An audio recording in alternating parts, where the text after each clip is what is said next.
I'm very conflicted about this game. It is really flawed and was outdated when it came out. Yet I spent around 50 hours in this game, so I want to talk about why it's one of my favorite games. Well, it's not exactly great. And let's cut to the chase here.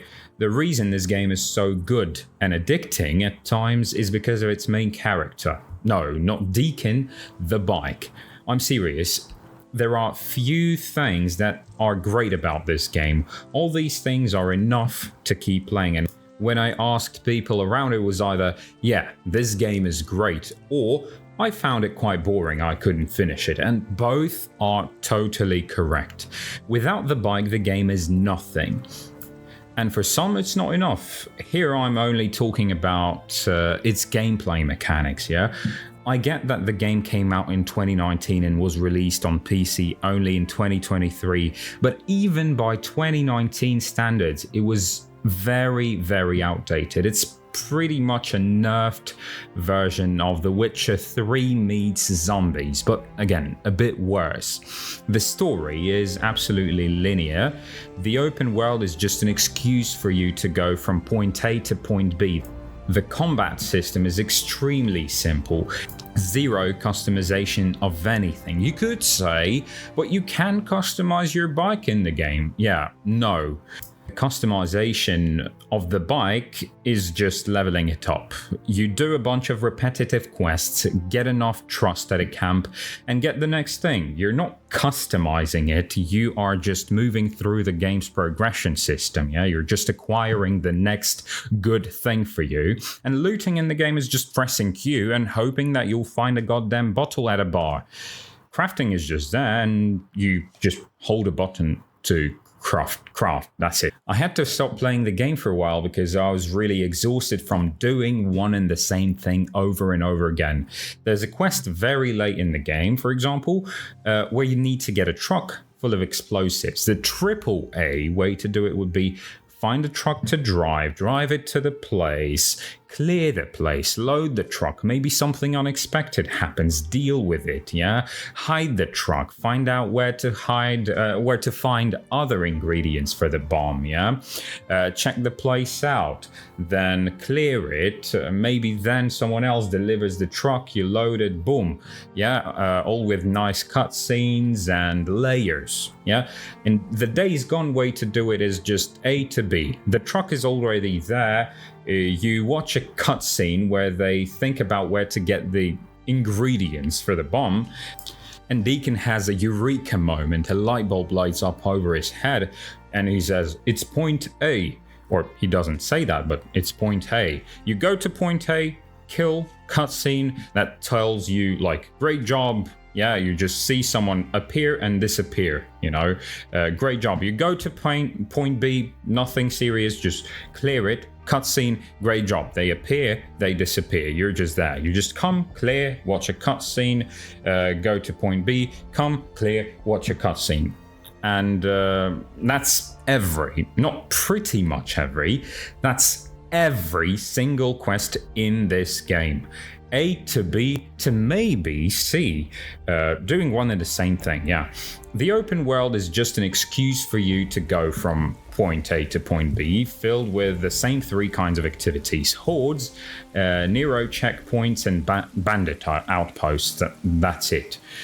I hated that the bike was actually underutilized in quests. No races, no special events. What you do in the first 4 to 5 hours of the game, you end up doing it for the rest of the game. It seems like I'm just shitting on the game, but no, I did finish it. I really enjoyed it, and it's my review, it's my opinion, yeah?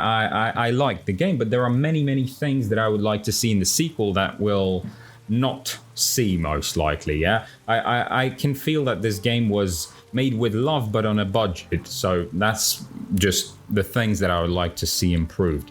The story, the characters, the environment, like physics, these things are good. While it doesn't seem like much, yeah, to keep you playing, for me it was just enough. Even though the game is dramatically lacking in content, when we talk about things it provides, oh boy, it delivers. The characters are alive. I mean, cutscenes. While playing the game, they're just static models with idle animations. You can't really even talk to them. You can't interact with them in any way whatsoever. But in the cutscenes, props to the writers and the actors, these characters really do feel like real people. It's like you're watching a very well-written film, but you have to do some BS in between, yeah? It's like... these cutscenes are little treats, and you have to do some labor in order to get the next piece, and you get some dopamine out of that, and you're like, fuck, that was good, I need to do it again. And you go to point B, you do something, not something, you do the same thing, then you get another piece of this story, and you're like, oh shit, that's good, what's next? And you go, you do the same thing, you know, but it's really exhausting. Sometimes I didn't feel like playing the game, but where I was in the story kept me locked in. I wanted more. I wanted to see what's next, even though I knew that gameplay-wise I was going to do the same thing, just in a different location maybe. And thank God the bike is in the game. It really is the main character. It made zooming around the map tolerable. No, not actually tolerable, but enjoyable. You like it. And that's exactly why I'm pissed that there are no races in the game. Occasionally, some characters talk about, hey, remember I beat you in a race once? I bet I still got it. And bitch, I bet you do. You still got it, but fucking show it to me. Don't talk about it. Yes, please, show it to me. Me want. But all the fun things happen behind the scenes. The characters talk so much but show so little outside of cutscenes. I'd like to have more wholesome moments with the characters, not just looting and shooting together, but maybe going and doing some side activity, you know.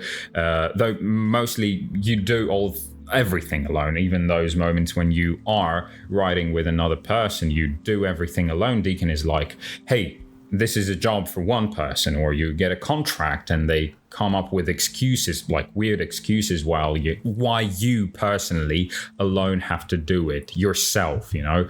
Like they tell you something like, hey, there is this camp, this outpost, and I was thinking about sending a squad there, but I thought maybe doing it quietly would be much better, so you're going 1v18, and Deacon is like, yeah, I see the logic. Yeah, I mean, I don't have any problems with that, but you really do lack moments when you ride with other people, you know, and this story focuses so much on the survival aspect that I would like to have maybe companions you could take on missions, but I'm just fantasizing here. The story is not perfect, though. It's a bit dragged out, you know, it's stretched out. It could have been good 15 hours shorter. I mean, I was not doing every single side activity in the game, and I spent around 45 hours in the game before I finished it. So, yeah. For example, you have to meet this fella, O'Brien, numerous times to do one and the same thing for him. And you're not hearing me, yeah? You hear me, but you are not listening. One and the same thing. I'm not exaggerating. The same thing. Maybe like 10 times over, and it's like a 10-minute quest, so you do it again and again and again, to the point that even the main character, you just need to retrieve some data while stealthily hiding in the bushes, and even the main character, Deke, in the game is like, again? When will I get the next crucial piece of the story? Yeah, I know what I need to do. Okay. A field op should be there any minute. You know the drill. O'Brien out. Yeah, I know the drill. Try not to get my ass shot off while being your goddamn peeping Tom. St. John out. This research group isn't part of my unit, so I can't track them after this op. I need you to... Place a tracker on their chopper. Yeah, I get it. Oh, and you want me to spy on the guy wearing the white spacesuit. Yeah, anything else? Yeah, try not to get your ass shot off. If the main character is pissed, what am I then? Of course, if the main character gets pissed at the situation, I will not enjoy it either, you know? And those things could have been left out, but for some reason they decided, okay, he will not give you all the information at once, you will need to do the same thing. It's not like you gotta do another favor and then something else. Yeah, it's like he gives you information, you do a favor, you do one and the same thing over and over again, and that's not okay. And the game is self-aware. That's what is funny. But I fell in love with the game, with the characters. I worried for them. When some character was in trouble, I would feverishly write from point A to point B to do the same thing that I had been doing for 30 hours prior. And just so that I could see the story unfold, the next piece of it, you know? So there are plenty of things this game doesn't do really well, but the story is absolutely captivating. Destroying hordes is fun the first 5-ish times you do it, maybe even 10 or 15 times, depending on if you like this sort of activity or not. I find it quite fun, but then later in the game, by the end of it, you run out of actually challenging hordes, and it's just one and the same horde in different caves, you know? It's just a cave, there are like 50 zombies, freaks, and you just kind of set up a trap, throw Molotovs, and that's it. But there are a few genuinely interesting hordes to go against, like the Sawmill Horde, the Trainwreck Horde, and there are some, but later in the game you just do one and the same thing over and over again. The open world, though empty, is so beautiful and believable you want to ride around forever. But some locations really do feel like a bit man-made and very compact. The bike, I've never seen a more satisfying transport in a game. The way it fucking digs dirt, how heavy it is, responsive to different environments, asphalt, grass, mud, rain. Oh my god, it makes you feel like you're on a bike, really. You know, I'm not just saying that. You feel the weight. This is a top 10 game on my list. I will definitely start New Game Plus once I've wiped out all the hordes.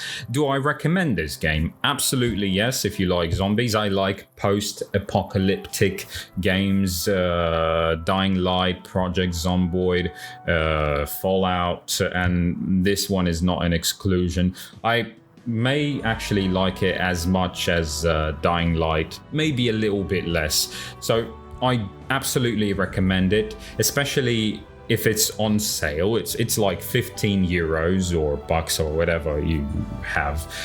You may not finish it, but you'll feel like a biker in a zombie apocalypse. You could call it The Walking Dead Daryl simulator, and you'll get to plow through dozens of zombies. Freaks. So go buy the damn game and play it and enjoy it, because I did. Even though it's flawed, I'm not hating on it. I'm criticizing the aspects that I found iffy. Thank you for watching.